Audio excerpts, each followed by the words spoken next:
8 मार्च 2020 यानी कि इस वर्ष के 8 मार्च यानी अंतर्राष्ट्रीय महिला दिवस को आधिकारिक तौर पर एक पार्टी लॉन्च होती है बिहार विधानसभा के लिए, जो है प्लूरल्स। प्लूरल्स के नाम से 8 मार्च 2020 को एक पार्टी लॉन्च होती है और उसकी अध्यक्ष जो है वो कहती है कि मैं बिहार की भावी मुख्यमंत्री। वंचक नमस्कार, मैं वंचक आतंकवादी द मोहित श्रीवास्तव आप सभी लोगों का स्वागत करता हूं आतंक समाचार के आक्रमण कार्यक्रम में। आक्रमण एक साक्षात्कार कार्यक्रम है और मैं इस कार्यक्रम में अलग अलग लोगों का अलग अलग मुद्दों पे साक्षात्कार लेता हूं। और आज मेरे साथ साक्षात्कार के लिए इसी प्लूरल्स पार्टी की मुजफ्फरपुर जिले के मुजफ्फरपुर विधानसभा नंबर 94 की उम्मीदवार डॉक्टर पल्लवी सिन्हा मैम हैं। और आज हम इनसे बात करेंगे कि ये प्लूरल्स पार्टी है क्या और ये प्लूरल्स पार्टी से क्यों जुड़ी और प्लूरल्स पार्टी आगे किस एजेंडे, किस घोषणा पत्र, किस मैनिफेस्टो के आधार पर काम करेगी। तो आइए सबसे पहले मैं स्वागत करता हूँ मैम का इस साक्षात्कार में। नमस्ते मैम। सबसे पहले आप हमें ये बताएं कि ये प्लूरल्स है क्या। प्लूरल्स जैसे आप जान रहे हैं कि नई राजनीति पार्टी, जैसे आपने बताया कि 8 मार्च को लॉन्च किया गया। प्लूरल्स मीन्स जनगण सबका शासन। बहुत से लोग कहते हैं कि ये प्लूरल्स क्या है। सबसे पहले तो पार्टी का नाम बदलिए। तो जो मुझे नहीं समझ में आता कि लोग को नाम से क्या परेशानी है। नाम कोई भी हो, लंबा चौड़ा आप रख देते हैं, जनतंत्र गणतंत्रमक लोग ये पार्टी और जो भी लंबा चौड़ा राजनीति पार्टी का नाम होता है उतना लंबा चौड़ा काम तो करके आप दिखाइए। इसमें नाम में कुछ नहीं रखा है, लेकिन हाँ, प्लूरल्स का टैगलाइन है कि जन गण सबका शासन, यानी कि हम सबका विकास करेंगे। किसी सरकार एज सच पार्टी का नहीं विकास करेगी, बल्कि उस सरकार में जितने भी राज्य में लोग हैं, जो नागरिक हैं, उन सब का विकास चाहते हैं हम। इसलिए इस पार्टी का नाम है प्लूरल्स। और इस बार हम लोग 243 सीट्स पर उतारेंगे अपने प्रत्याशी। और जैसा कि आपने बताया कि मैम ने 8 मार्च को ये घोषणा की थी, तो घोषणा कोई भी ऐसे ही नहीं की जाती है। घोषणा के पीछे बहुत मुकम्मल काम होता है, उसके पीछे एक ठोस होमवर्क होता है, जो हमारी पार्टी लास्ट 1 साल से कर रही है। और 1 साल में जितने भी इस तरह के ब्रेन जो जुड़े हुए हैं बिहार में पॉलिसी मेकिंग से लेकर, बिहार में उन्होंने काम किया हुआ है, चाहे वो ब्यूरोक्रेट के रूप में काम किया हो या अपना सर्विस किसी भी रूप में दिया हो किसी डिपार्टमेंट से, लेकिन जो अपने काम के लिए जाने गए, जिनको अपने काम का पुख्ता नॉलेज है, उन लोगों के साथ ये टीम बनाई गई है। और इस टीम का नाम दिया गया है प्लूरल्स, जो कि एक राजनीतिक पार्टी है। और इस बार हम चुनाव लड़के अपनी सरकार बनाएंगे। ठीक है, आपने बात कही, लेकिन बस आप हमें ये समझें कि प्लूरल्स ही नाम क्यों पड़ा। प्लूरल्स का कुछ शाब्दिक अर्थ। प्लूरल्स का अर्थ है बहुवचन। जैसे सिंगुलर प्लूरल, प्लूरल मीन बहुवचन। बहु मतलब कि सबको लेके चल रहे हैं, कोई एक आदमी, एक चेहरा, एक छाप नहीं जिसके पीछे हमें लगना है। हम बिहार के एक नागरिक का, बिहार के वासियों के लिए, चाहे वो युवा हो या वो किसी वर्ग के आते हो या वो महिला हो, हर के बारे में इस पार्टी ने कुछ न कुछ सोच के रखा है। और वो अपना उसने रोड मैप तैयार किया हुआ है कि हर का विकास कैसे करें ताकि हमारा प्रदेश समुचित रूप से विकास हो सके। इसीलिए नाम दिया गया प्लूरल्स। ठीक है, मतलब आपने प्लूरल्स को बताया कि ये सबका जनगण का शासन है, ये सभी लोगों को मिलाकर चलेगा, इसलिए प्लूरल्स है। ठीक है, अब हम इस क्वेश्चन के आगे चलते हैं और आप हमें ये बताएं कि ये जो आपका प्लूरल्स पार्टी है, जैसे दिल्ली में हमने देखा कि आम आदमी पार्टी एक नई पार्टी आई, अन्ना आंदोलन से आई, लोगों के बीच में पहुंच बना। उसी तरीके से और भी बहुत सारी, अगर साउथ में जाएं तो DMK, AIADMK, इधर जाएं तो तृणमूल आती है, उधर जाएं तो जम्मू कश्मीर में अलग अलग पार्टी आती है। तो उन सब का अपना एक जनाधार है या वो लोग अपने तरीके से अपना काम करते हैं। लेकिन आपकी पार्टी जो प्लूरल्स है, ये भी कहीं ना कहीं लगता है मुझे कि एक क्रांतिकारी पार्टी है, क्योंकि आपने भी बोला है कि हम जो हैं वो बदलाव लाना चाहते हैं। प्रिया मैम ने भी बोला है कि हम लोग बदलाव लाना चाहते हैं। लेकिन जो आप कह रहे हैं कि हम लोग 1 साल से इस पार्टी के लिए लगे हुए हैं, तो मुझे नहीं लगता है कि ये पार्टी जो है आज बिहार के जनता के बीच में उतना पहचान बना पाई है जितना बड़ा बना लेना चाहिए था। जी, हो सकता है कुछ देर जरूर हुई है हमें आने में जनता के बीच, लेकिन जिस तरह से हमारी प्रेसिडेंट ने हर जिले में घूम घूम कर अपनी पहचान बनाई है, जिस तरह से वो लगातार करते आ रही है। कोई भी टीम का आदमी बैठा नहीं है, सब अपने स्तर पे काम कर रहा है, तो धीरे धीरे लोगों को पार्टी के बारे में पता चल रहा है। हाँ, लेट जरूर हुआ है, लेकिन चुनाव आते आते मुझे लगता है कि एक एक लोगों के दिमाग तक, दिल तक हमारी बात पहुंच जाएगी, कनेक्ट करेगी कि हम क्या चाहते हैं। कोई आंदोलन करके हम नहीं आए, क्योंकि आंदोलन करके एक पब्लिसिटी उत्पन्न करना और क्रिएट करना अलग चीज़ है। हमारी पूरी टीम ने इतने दिन बैठकर होमवर्क किया, काम किया है, पॉलिसीज़ बनाई हैं कि हम इन पॉलिसीज़ के साथ आएंगे। तो जब हम अपना मैनिफेस्टो लाएंगे, जब हम अब बताएंगे अपना ब्लूप्रिंट के बारे में कि हम क्या क्या करना चाहते हैं, तो जनता अपने आप कनेक्ट हो जाएगी। ये ज़रूर है कि किसी आंदोलन के साथ आना या कोई सत्याग्रह के साथ आना या कोई बड़े राजनीतिक जो चेंज आ रहा है उसमें भागीदारी करके आते हैं, तो अचानक से वो प्रिंट मीडिया कवर करती है और लोगों को पता चलता है, जहाँ हम पीछे हैं या लैग कर रहे हैं। लेकिन शायद ये हमारा मुद्दा ही नहीं। हमारा मुद्दा है विकास, बदलाव और उसके लिए काम करना, और उसके लिए काफ़ी दिमाग लगा के सारे कुछ किया गया है, बनाया गया है। तो जब आप लोग के थ्रू या ऐसी इंटरव्यू होता है, लोगों के थ्रू लोगों तक अब बात पहुंच रही है, और जब हमारी प्रेसिडेंट मैम मुजफ्फरपुर ज़िले में आएंगी तो बाकी का रहा कसर भी पूरा हो जाएगा। बहुत जल्दी ये हर एक के घर तक इस पार्टी का नाम और हमारी प्रेसिडेंट का नाम जरूर पहुँचे। बिल्कुल, मुझे भी यही उम्मीद है, मैं भी यही आशा करता हूँ। लेकिन मुझे लगता है, मेरे चैनल को लगता है कि ठीक है, आपका इरादा तो नेक है, लेकिन जब तक लोगों को पता ही नहीं चले कि आपके इरादे क्या हैं और आप कौन हैं, तो कम से कम इस राजनीतिक स्तर पे वो चीज़ चाहिए होता है, क्योंकि वोट जो है वो आम जनता ही देगी। जी, वो हम लोग कोशिश कर रहे हैं और बिल्कुल। करेंगे। बिल्कुल बिल्कुल, हम आपको शुभकामनाएं देते हैं। अब आप ये बताएं थोड़ा सा कि ये जो आपका प्लूरल्स है, ये पूरे ब्लैक बैकग्राउंड पे चलता है। हमने बहुत सारे लोगों से, साक्षात्कार लेने से पहले मैंने बहुत सारे लोगों से पूछा, लगभग 100-200 लोगों से पूछा। उन लोगों ने बोला कि ये जो ब्लैक है इसका क्या अर्थ है, थोड़ा सा ये बताएंगे। ब्लैक का अर्थ तो बहुत बार प्रेसिडेंट ने भी बताया है बहुत सारे लोगों को। ये भी इनके ऊपर कमेंट होता है कि काले कपड़े क्यों पहनती हैं। बिल्कुल। हाँ, तो इसके पीछे जो मुझे लगता है, हमारी जो सोच है ये है कि काला जो है एक विरोध को दर्शाता है। कहीं भी जब हम विरोध करते हैं तो काला पट्टी बांधते हैं, जैसे हम अपने हेल्थ ऑर्गेनाइजेशन में विरोध करते हैं तो बैच लगाते हैं, तो वो एक काला जो कलर है विरोध का एक रंग है। हम जो अभी की सरकार, अभी का सिस्टम, अभी जो कुछ बिहार में चल रहा है, इन सब के विरोध में आ रहा है, और इसीलिए शायद हम लोगों ने अपने अभी हर बैनर पे और बाकी चीज़ों पर भी काले रंग को प्राथमिकता दी, क्योंकि इस काला तो हमारा टैगलाइन भी है, लेट्स ओपन बिहार। बिहार बंद है, बिहार में बहुत सारी चीज़ें ख़त्म हो गई हैं, बहुत सारे इंडस्ट्री, मिल, एजुकेशन सिस्टम, हर कुछ जो एक ऊपर होना चाहिए वो धीरे धीरे नीचे ही जा रहा है। तो इन सब चीज़ों के विरोध में, बदलाव के लिए हम आ रहे हैं, इसलिए शायद काला रंग जो है इसको हम प्राथमिक करें।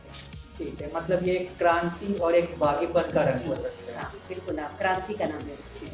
आपने कहा कि बिहार में बहुत सारी चीज़ें गलत हो रही है, बिहार पीछे जा रहा है और हम इसको आगे ले जाएंगे। इन मैम की बात कर लें, ये मैम इस पार्टी की अध्यक्ष हैं, पुष्पम प्रिया मैम। लेकिन अगर हम बात करें सही तरीके से, अगर एनालाइज करें, तो इनके पिताजी जो हैं वो अभी के सरकार में MLC हैं।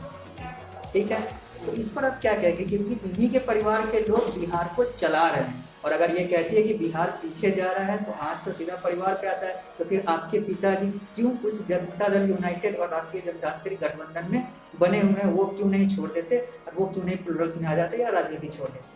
इस पर आप ये तो देखिए आपस की जो भी है वो समझ है।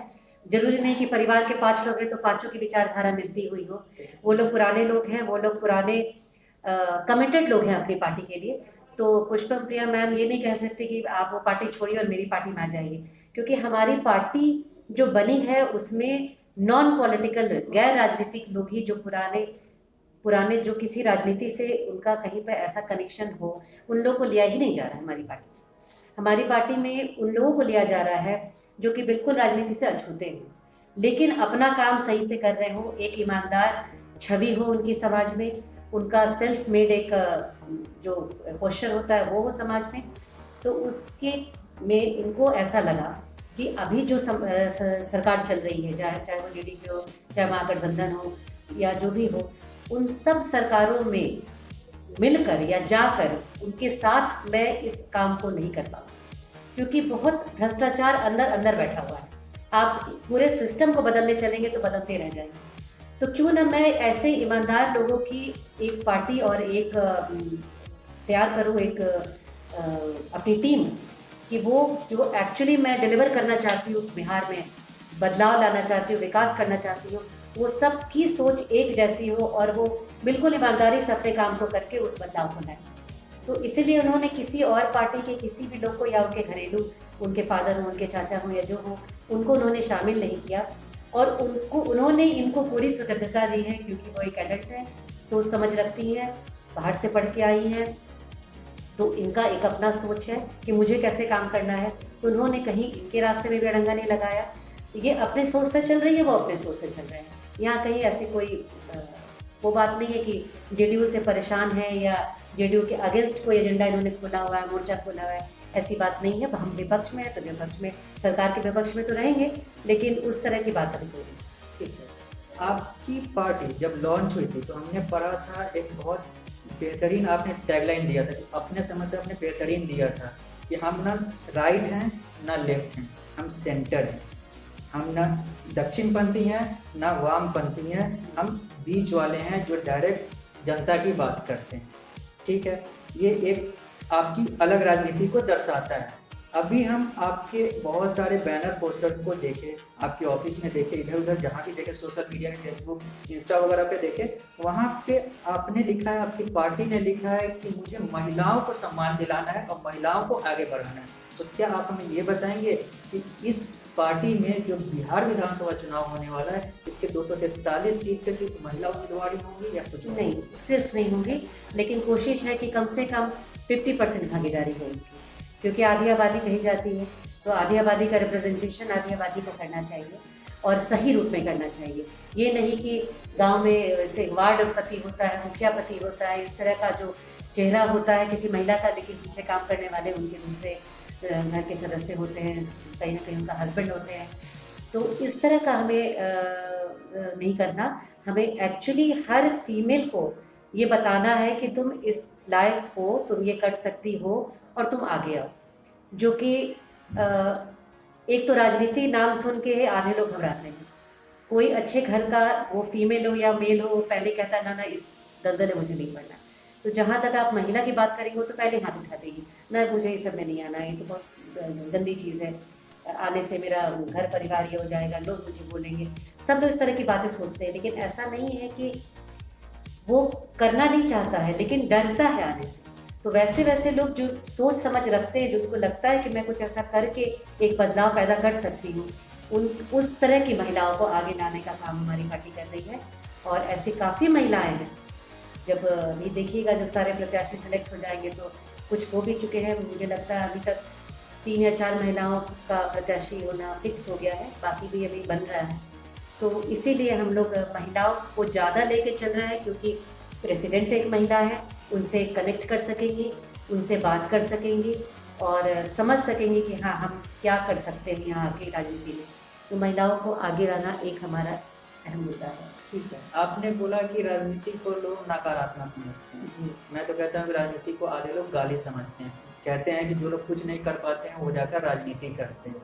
तो इन सारी चीज़ों को राजनेताओं को, आप जैसे उम्मीदवार को ही बदलना होगा, ताकि समाज में ये चीज़ है कि राजनीति वो चीज़ है जो सारे चीज़ों को गवर्न करती है। राज करने की नीति राजनीति है, लेकिन लोगों के बीच में ये समझ नहीं है। तो इसे आप लोगों को विकसित करना होगा। जो भी पार्टी आती है कहती है कि हम स्वच्छ राजनीति करते हैं, लेकिन आते आते वो इतनी गंदी राजनीति में चली जाती है कि वो अपने बहुत सारी चीज़ों को भूल जाती है। मैं सीधा नाम लेना चाहूँगा, अन्ना आंदोलन से निकली हुई आम आदमी पार्टी की। उसने बोला कि मैं जन लोकपाल और लोकपाल विधेयक बनाऊंगा, अभी तक नहीं बना। जी, आप लोगों ने भी बहुत सारी चीजें की है, ये तो हम आगे एनालाइज करेंगे आप लोगों ने किया या नहीं किया, लेकिन फिलहाल हमने बहुत जमीनी स्तर की बात की है, बहुत हवाई बातें हमने नहीं की है। हम बिल्कुल अभी विकास को लेकर और रोजगार को लेकर, ये 2 मेन मुद्दों को लेकर ही उतरेंगे। बाकी बड़ी बड़ी बातें नहीं करेंगे कि हम ये सिस्टम बदल देंगे, वो नियम बदल देंगे, जो अभी तक चला रहा है वो बदल देंगे। ये सब चीज़ें तब होती हैं जबकि विकास और रोजगार का मुद्दा हटा दिया जाता है। कुछ ऐसी बात करो जिससे कि आम जनता एकदम एक्साइटेड हो जाए, उनके रगों में खून दौड़ने लगे कि हाँ हम इस पार्टी के साथ हैं। लेकिन बेचारी जनता को सही से 2 जून का रोटी जो कहते हैं मिलना, उनका अपना परिवार चलाने के लिए इतना स्ट्रगल करना, वो सब चीज़ें हर कोई भुगत रहा है बिहार में। लेकिन एक वेव चला जाता है, उस वेव के पीछे सब भागने लगते हैं। तो हमें ये तोड़ना है इस चीज़ को कि भाई राजनीति आपके लिए है, राजनीति किसी एक खास के लिए नहीं है कि वो ये कर रहा है आप उसके पीछे झंडा उठा के निकल गए। आप अपनी बात रखिए, आप अपने विकास की बात कीजिए, आपका जो जो चल रहा है, आपका एक लाइफस्टाइल, आपका एक जो जीवन यापन करने का स्तर कब ऊपर उठेगा उसकी बात कीजिए। क्योंकि जो गरीब है गरीब हुए जा रहे हैं, महंगाई बढ़ती जा रही है, बेरोजगारी बढ़ती जा रही है। तो ये सब जो मेन राज्य की नीति जो होनी चाहिए, इन सब पे आधारित होनी चाहिए। किसी बिल पर, किसी नेशनल एजेंडे को लेकर हम यहाँ से हल्ला करेंगे तो मेरा पेट कैसे भरेगा। तो इन छोटी छोटी चीज़ें, जो बेसिक चीज़ें हैं, उस पर बहुत ध्यान देने की ज़रूरत है। और ये युवा जो आज का है वो सोचता है इस बात को। जिन लोगों ने अपनी ज़िंदगी जी ली वो लोग बैठ कर सब बड़ी बड़ी बातें करते हैं, लेकिन युवा सोचता है कि अगर हम कल मैं इतना डिग्री लेकर बैठता हूँ और बिहार में मुझे अगर रोजगार नहीं मिलेगा, अपना घर परिवार छोड़ के जाना पड़ेगा, मुझे खाने पीने का भी सोचना पड़ेगा, रहने का सोचना पड़ेगा, बाहर जाके बिहारी नाम का एक गाली जो टैगलाइन होता है वो भी दिया जाएगा लोगों के द्वारा, वो सब बर्दाश्त करके वो ज़िंदगी में कहाँ तक आगे बढ़ पाएगा। तो इन सब चीज़ों को अपने घर में अवेलेबल अगर करा दीजिए तो इस मामले में इसको सही राजनीति कहेंगे और उसी पर हम काम करेंगे। मतलब ये रहा कि आप जब अपना घोषणा पत्र मैनिफेस्टो जारी करेंगे तो उसमें रोजगार सबसे बड़ा मुद्दा होगा, रोजगार। ठीक है, आपने रोजगार को बहुत बड़ा मुद्दा बताया है भी, होना भी चाहिए। अब बात आती है कि रोजगार जो है वो मिलता है शिक्षा से। आपने बोला कि बड़ी बड़ी डिग्रियां लोग लेकर चले हैं लेकिन उनके पास रोजगार नहीं है। अभी बहुत सारे हमने सर्वे पढ़ा है, ऑक्सफोर्ड यूनिवर्सिटी का और अलग अलग भारत की यूनिवर्सिटी का। उन लोगों ने ये बताया है कि भारत में 80% जो उपाधि लिए हुए, चाहे वो बीटेक के हों, चाहे वो MBA के हों, चाहे वो PhD के हों, इनको कुछ पता ही नहीं। तो जब इनकी शिक्षा ही खराब है, ये डिग्री अगर खरीद लेते हैं या फिर क्लास नहीं करते हैं, सेमेस्टर एग्जाम सिर्फ देकर पास कर लेते हैं, तो इनको रोजगार कैसे मिलेगा। मतलब ये मेरा ये कहना है कि रोजगार मिले लेकिन उसके लिए शिक्षा भी तो जरूरी है। बिल्कुल आप बिल्कुल सही कह रहे हैं। जब सारा सिस्टम गड़बड़ होता है तो हर इंसान एक शॉर्टकट अपनाने लगता है। उसको लगता है कि मैं अगर सही तरीके से आऊँगा तो मेरा तो कोई पूछ ही नहीं पाया है। तो चीज़ें बहुत रूटेड जो होते हैं ना, एकदम जड़ तक गंदगी और जड़ तक भ्रष्टाचार और जड़ तक शॉर्टकट अपना के आगे बढ़ने का वो इंसान के अंदर समा गया है। वो इसलिए क्योंकि वो मजबूरी में ये सब चीज़ें अपनाने लगता है कि भाई किसी तरह तो कुछ हो जाए मेरा। लेकिन हाँ, प्राथमिक शिक्षा जो हमारे यहाँ है उसका स्तर बहुत गिर गया है। प्राथमिक शिक्षा को ऊपर उठाने की ज़रूरत है, जिसमें पहले के ज़माना में हम नैतिक शिक्षा पढ़ते थे, मोरल साइंस पढ़ा जाता था। आजकल शायद स्कूल से मोरल साइंस गायब हो चुका है, कहीं नहीं दिखता है। तो उसको बताना, टीचर्स का जो एक इम्पॉर्टेंस होता है, उसको एक जो इज्जत देता है, एक सम्मान देता है विद्यार्थी, वो कहीं ना कहीं लुप्त होते जाना, इन सब चीज़ों से धीरे धीरे धीरे शिक्षा का मायना ही बदल गया। तो हमें बहुत ज़रूरी है कि शिक्षा जब वो दी जाए उसका एक प्रॉपर जो क्या होता है, आपके शिक्षा मिनिस्टर ऐसे होंगे जिनको शिक्षा के बारे में जीरो नॉलेज होता है, आपके वो सचिव ऐसे होंगे जो ब्यूरोक्रेट तो हैं लेकिन एजुकेशन सिस्टम को कैसे सही करना है वो नॉलेज उनके पास नहीं है। तो हमारी पार्टी का सबसे इम्पॉर्टेंट ये है कि हर अलग अलग जो डोमेन है उसके जो एक्सपर्ट काम करने वाले हो उसी डोमेन को वो चलाएं। ये ना कि एक ही इंसान स्वास्थ्य भी देख रहा है, शिक्षा भी देख रहा है, वो जो डेवलपमेंट है वो भी देख रहा है, वो हर चीज़ में अपना दिमाग लगाया हुआ है, भले उसको उसकी ABCD नॉलेज नहीं है। तो बहुत नज़दीक से और नीचे से साफ करने की ज़रूरत है और हर चीज़ को सुधारने की ज़रूरत है। ये ज़रूर है कि बिहार के एजुकेशन को बाहर में लोग नहीं मानते हैं, कहते हैं कि आप लोग सब तो बैकडोर से आ गए हैं, धांधली से आ गए हैं। तो चूँकि नॉर्मल सरकार अपना अगर एक कार्य प्रणाली बनाती है और हर साल, जैसे कि अभी मुझे पता चला कि SSC का एग्ज़ाम शायद कितने सालों से यहाँ नहीं हुआ है, बिहार हुआ भी है तो शायद रिजल्ट नहीं आया, ऐसा कुछ प्रॉब्लम होता है, बस ऐसे ही हो जाता है।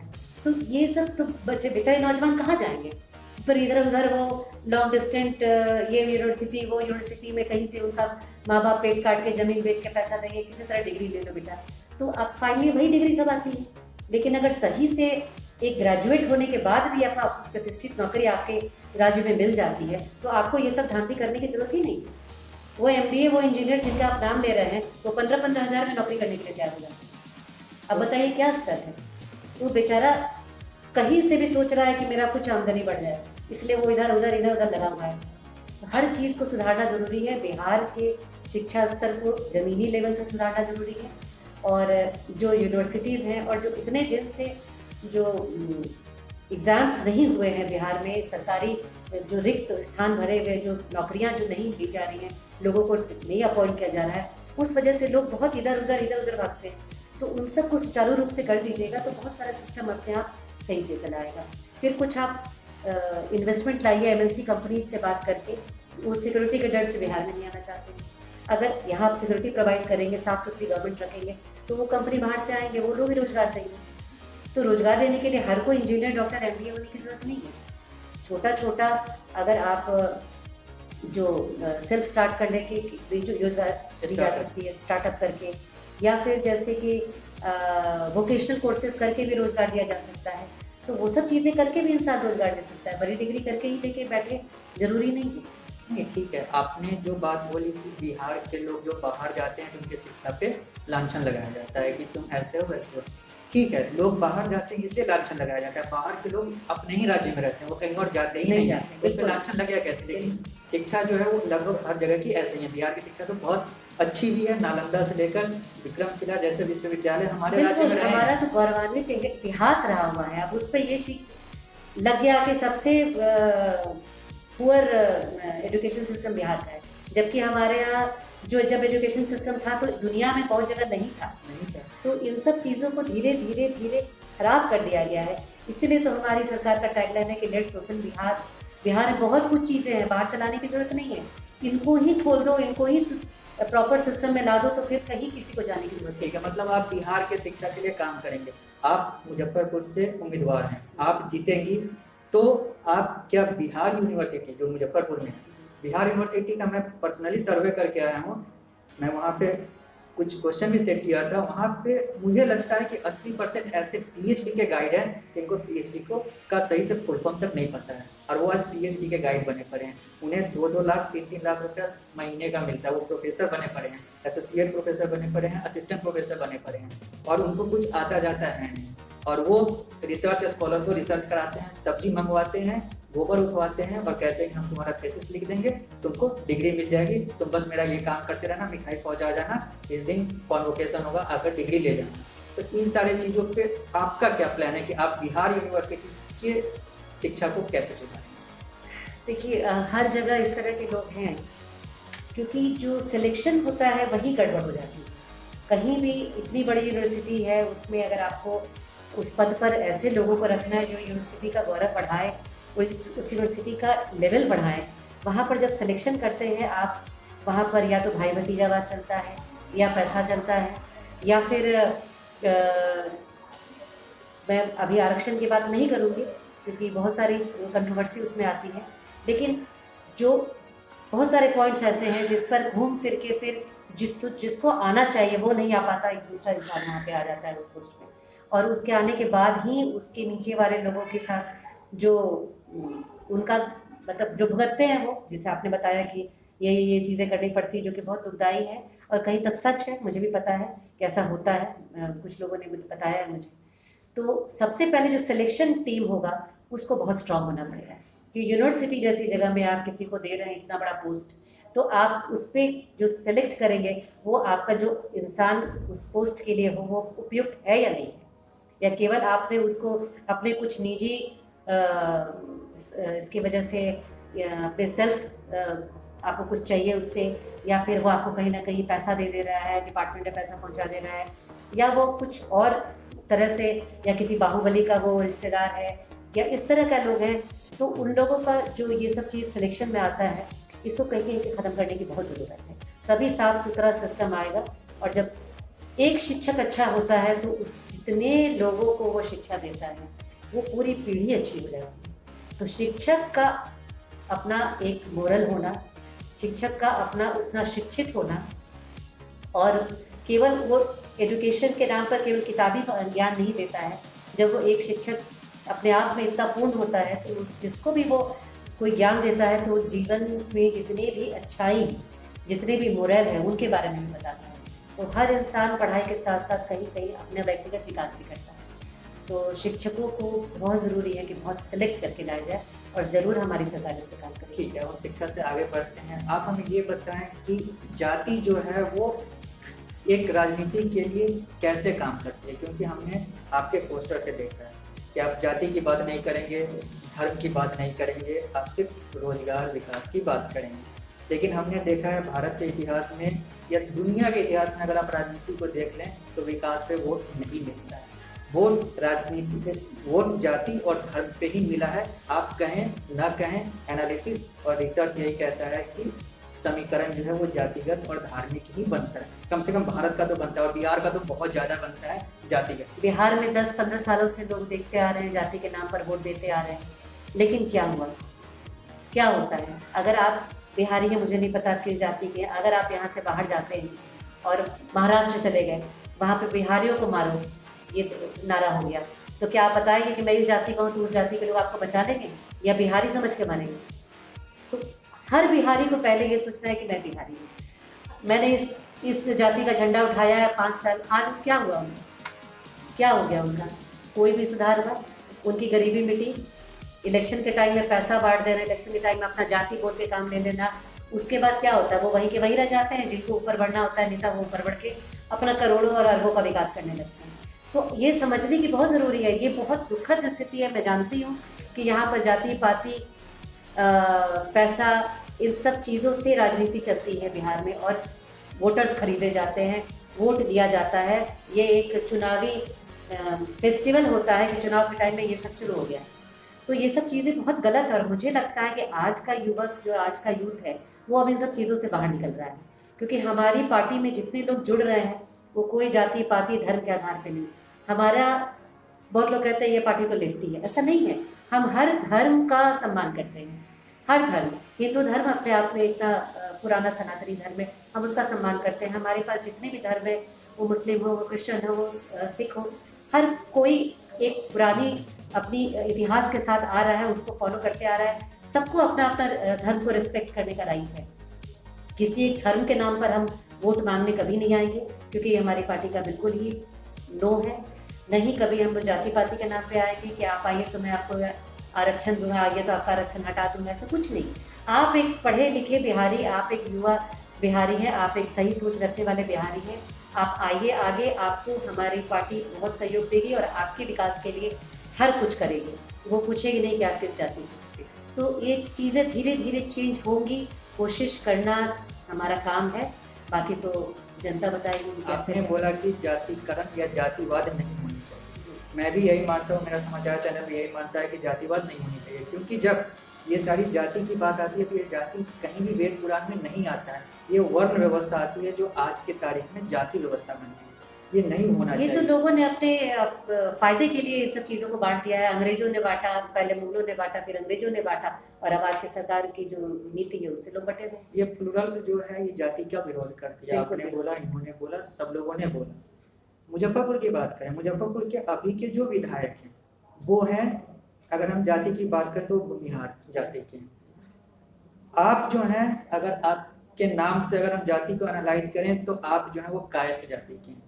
अगर हम मुजफ्फरपुर विधानसभा के जनता का, यहाँ के लोगों का, यहाँ के वोटरों की बात करें तो ये जो विधानसभा, जो 94 विधानसभा मुजफ्फरपुर है, ये भूमिहार और कास्ट बहुत विधानसभा है। तो क्या हम ये आरोप आप पे न लगाएं? कैसे न लगाएं कि प्लूरल्स जो है वो आपको कास्ट के नाम पे टिकट दी है ताकि आप कास्टों का वोट एक तरफ कर सके। वो भूमिहार का कर रहे हैं, कास्ट का कर रहे हैं। अगर आप कास्ट आ जाएंगे तो आप कुछ अपना वोट काटेंगे और तो करेंगे। देखिए, यहाँ बात वो नहीं है, बात ये है कि अगर मैं कायस्थ हूँ या चित्रांश हूँ तो मेरा अपना एक समुदाय है।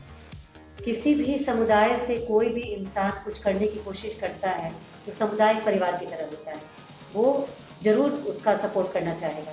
इसका मतलब ये नहीं कि बाकी किसी जाति या धर्म वाले को मैं लेके ना चलूँ या उनको छोड़ के मेरा समुदाय मुझे एमएलए बना देगा, ऐसी बात नहीं है। मैं उनसे ज़रूर सहयोग की उम्मीद करूँगी, लेकिन यहाँ पर जो हमारी पार्टी का मुद्दा है, जिस मुद्दे पर हम वोट मांग रहे हैं, वो केवल डेवलपमेंट के नाम पे मांग रहे हैं। और डेवलपमेंट के नाम पर वो कोई भी जाति हो, कोई भी धर्म हो, अगर वो सोचता है या चाहता है कि बिहार बदले या बिहार में डेवलपमेंट हो, तो वो मुझे सपोर्ट करेगा। मुझे अपना इतना ये विश्वास है। अब पार्टी ने जो मुझे टिकट दिया, जो आप कह रहे हैं, उसने ये सोच कर दिया, इस एंगल से दिया, ये मैं नहीं कह सकते, बिकॉज एप्लीकेशन हमारा बिल्कुल ओपन था और हर कोई एप्लीकेशन को भर सकता था कि मैं उम्मीदवार बनना चाहता हूँ या बनना चाहती हूँ। लगभग यहाँ से 100 एप्लीकेंट्स थे, जिसमें कि अनेकों डॉक्टर्स भी थे। मेरा 3-4 चरणों पर इंटरव्यू लिया गया और समहाउ कहीं ना कहीं उन्हें ऐसा लगा होगा कि ये शायद एक नोन फेस है मुजफ्फरपुर में और लोगों से कनेक्ट करती हैं, इस आधार पर मुझे दिया गया होगा। फीमेल फैक्टर एक जरूर आधार रहा, क्योंकि ये एक हमारी पार्टी की सोच है कि महिलाओं को आगे बढ़ाना है। बट जाति वाली बात तो मुझे ऐसा नहीं लगता है कि इसके बाद। ठीक है, अब हम बात करते हैं आरक्षण पे। आरक्षण पे आपका क्या? आरक्षण पे हमारी पार्टी का कुछ मैनिफेस्टो बनाया हुआ है, जिसको अभी रिवील नहीं किया गया, क्योंकि इलेक्शन के पहले अगर आप कुछ अपना घोषणा पत्र को रिवील करते हैं ऑफिशियल, तो कॉपी पेस्ट करने वाले बहुत सारी पार्टी आ जाती हैं। इसलिए ये जो होगा ये हम नॉमिनेशन के बाद और इलेक्शन के टाइम में ही लाएंगे, और तब आप देखेंगे कि इसकी नहीं, आप निजी तौर पे आरक्षण का समर्थन करती हैं या नहीं करती हैं, आंशिक समर्थन करती हैं? आंशिक समर्थन करती हूँ। आरक्षण मिलना चाहिए बिल्कुल, लेकिन उन लोगों को जो लोग फाइनेंशियली पुअर, उनके लिए बिल्कुल समर्थन है। जो हमेशा से गरीबी रेखा के नीचे रहे हैं, उन लोगों को ज़रूर आरक्षण देना चाहिए।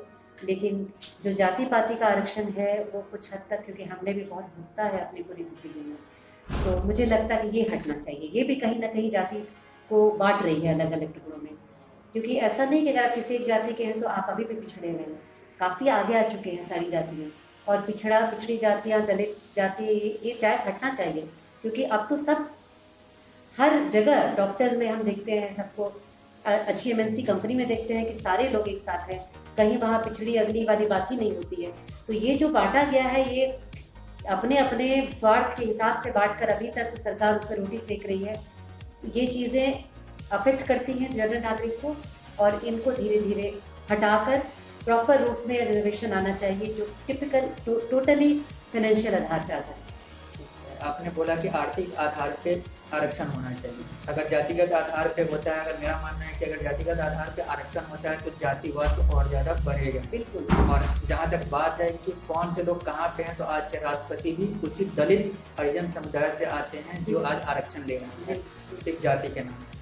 ठीक है, अब हम इस सवाल को थोड़ा सा आगे बढ़ाते हैं। थोड़ा सा एक राजनीतिक सवाल मेरा ये है कि क्या आने वाले समय में आप चुनाव के बाद क्या आप महागठबंधन या राष्ट्रीय जनतांत्रिक गठबंधन के हिस्सा होंगे? नहीं, कभी नहीं, बिल्कुल नहीं। ये हमारी पार्टी का बिल्कुल फिक्स्ड है कि हम कभी भी गठबंधन नहीं करेंगे। अगर हमारी पार्टी आती है एक मेजॉरिटी में तो सरकार बनेगी, नहीं आती है तो हम विरोध में रहेंगे, लेकिन सरकार बनाने के लिए या सरकार में पद पाने के लिए हम किसी पार्टी के साथ गठबंधन नहीं करेंगे। मतलब आप भविष्य में कभी भी कोई गठबंधन नहीं करेंगे? जी, फिलहाल तो इस इलेक्शन के लिए ऐसी कोई भविष्य की ही बात है, क्योंकि ये तो हमारे कॉन्स्टिट्यूशन में लिखा है कि हमारी पार्टी का सोच किसी भी पार्टी से नहीं मिलता, इसलिए उसमें मिल जाना, विलय हो जाना, जस्ट कि हमको सरकार में बना रहना है, ये हमारा बिल्कुल ही सोच नहीं है, ऐसा नहीं है। 243 विधानसभा अपने पास हैं, उसमें से 122 पे सरकार बनती है। अगर आपके पास 100 विधायक आ जाते हैं तो फिर अगर आपको 22 की ज़रूरत होती है, 23 की ज़रूरत होती है, क्या आप उस समय भाजपा, राष्ट्रीय जनता दल यूनाइटेड या किसी और से गठबंधन करेंगे या नहीं करेंगे? अभी तक तो इसकी नहीं है। अभी जो हमारा पार्टी का जो हायर कमीशन या जो प्रेसिडेंट ने कहा है कि हम लोग कभी भी गठबंधन की बात इस बार सोचना ही नहीं। फिलहाल अभी सोचना ही नहीं है, जब होगा तो देखा जाएगा। नहीं, जब नहीं सोचना है तो नहीं सोचना है। हमारा आतंक समाचार एक मुहिम चला रहा है, एक अभियान चला रहा है, हिंदू राष्ट्र भारत। सबसे पहले तो मैं आपको ये समझा देता हूँ कि हिंदू राष्ट्र भारत है क्या। हिंदू राष्ट्र भारत का मतलब ये है कि जब दुनिया में 50 से ज़्यादा इस्लामिक देश हैं, दुनिया में 50 से ज़्यादा ईसाइयों के देश हैं जो धर्म के नाम पे बने हुए हैं। यहूदियों का इजराइल है, म्यांमार बौद्ध धर्म पे बना हुआ है, श्रीलंका में भी बौद्ध धर्म को अहमियत देकर सारा वहाँ का सरकार चलता है। ऐसे बहुत सारे अलग अलग हैं। तो जब धार्मिक आधार पे अलग अलग देश बने हुए हैं तो क्यों ना भारत को हम लोग आधिकारिक तौर पर हिंदू राष्ट्र घोषित कर दें? इस पर आपका क्या कहना है? आप इसका समर्थन करती हैं? नहीं, ये तो समर्थन तो मेरा है बिल्कुल, लेकिन अभी इस बात पे ऐसा कोई मेरा कमेंट नहीं मैं दे सकती हूँ, बिकॉज हम लोग ने कभी इस बात को डिस्कस किया नहीं। तो अगर आप एक पार्टी के इससे उम्मीदवार के हैसियत से अगर आप ये क्वेश्चन पूछेंगे तो फिर आई थिंक अभी नो कमेंट ज़्यादा रहेगा। ठीक है, मतलब आप अभी हिंदू राष्ट्र भारत पे ज़्यादा कुछ नहीं कहना चाहते। ठीक है, अब मेरा आपसे आखिरी सवाल ये है कि आप मेरे समाचार चैनल के माध्यम से लोगों को क्या संदेश देना चाहते हैं? जी, मैं ये कहना चाहूँगी कि हमारी पार्टी नई ज़रूर है, लेकिन बहुत ठोस काम लेकर आ रहे हैं हम लोग, और हम लोग बिहार को बदलने के लिए ही आ रहे हैं। और समाज के ऐसे ऐसे लोगों को चुनकर हम अपने साथ अपनी टीम में बना रहे हैं, जो कि एक्चुअली ईमानदार रूप से हमारे बिहार के लोगों के लिए सोच रहे हैं, काम करना चाह रहे हैं। हम बिहार के हर एक नागरिक का जो एक उनका जीवन का स्तर है उसको उठाना चाहते हैं, रोजगार पैदा करना चाहते हैं, साफ सुथरा, गंदा नाला और रोड, टूटे हुए रोड का जो बिहार का एक हमारा टैगलाइन है उसको हटाना चाहते हैं। प्रदूषित में सबसे ज़्यादा प्रदूषण हमारे बिहार के शहरों में आंका जाता है, जो कि आप हमेशा देखते हैं न्यूज़ में। क्राइम हमारा ग्राफ बढ़ रहा है। वो सब चीज़ें, बिहार की पढ़ाई को लेके लोग उंगली उठाते हैं। इस प्रदेश के बाहर हमें बहुत ही हेय दृष्टि से देखा जाता है।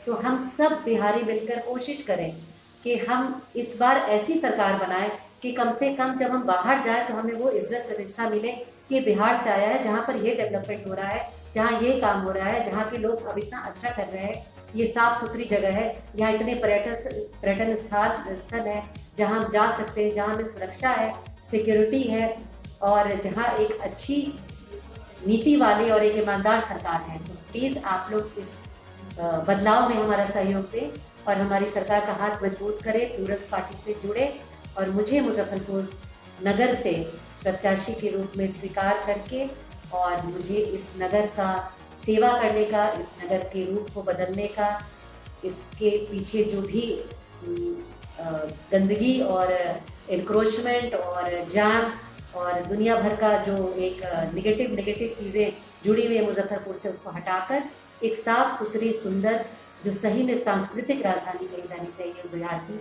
उसको बनाने में मेरा सहयोग करें। धन्यवाद।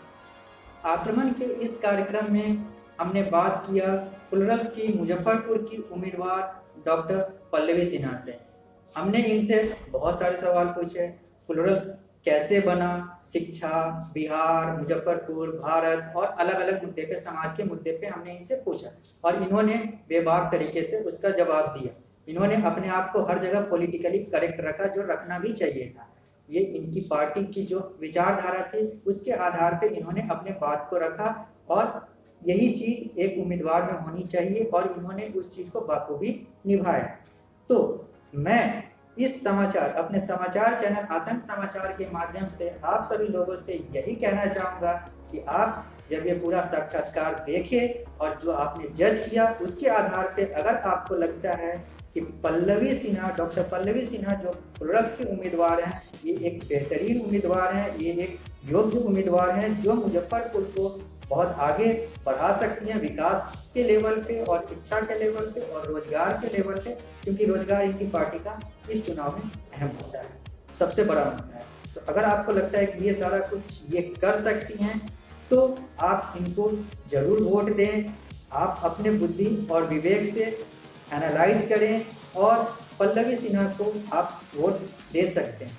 तो आतंक समाचार के इस साक्षात्कार कार्यक्रम में पल्लवी सिन्हा से हमने जो बात किया और पल्लवी सिन्हा ने जो आतंक समाचार को इतना बहुमूल्य समय दिया, इसके लिए मैं इनका आभार व्यक्त करता हूँ। नमस्कार।